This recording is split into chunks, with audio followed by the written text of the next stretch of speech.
నేనైతే 3 రకాల దోసలు వేస్తున్నానండి. ఒకటేమో బీట్రూట్‌ని, ఒకటి క్యారెట్‌ని.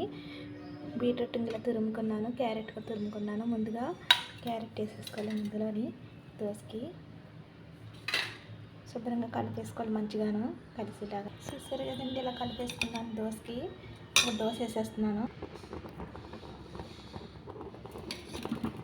ముందుగా పిండి తీసుకొని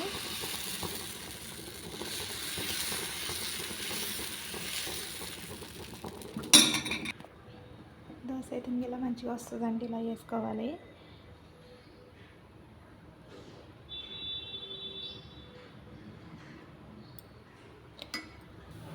క్యారెట్ కూడా ఇందులో వేసేసుకుని తురుముకున్నదండి. దోశ అయితే కాలిపోయిందండి. దాంట్లో తీసేసుకుంటున్నాను ప్లేట్లోకి. చూసారు కదా ఎంత మంచిగా వచ్చిందో. అలాగే క్యారెట్ దోశ కూడా వేసేసుకుంటున్నాను. క్యారెట్ దోశ కూడా వేసేస్తున్నాను నేను.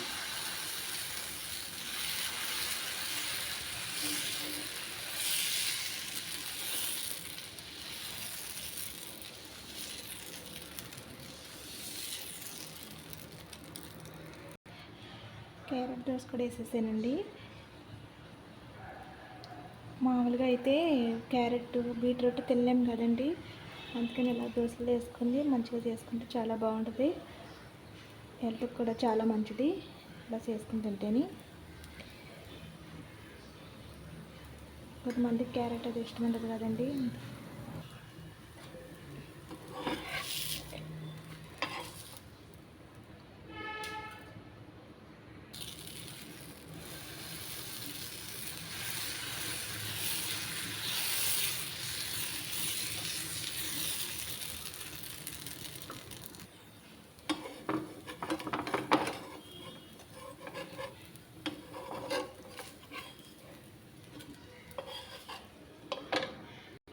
చూసారే కదండి, 3 రకాల దోశలు వేసాను నేను.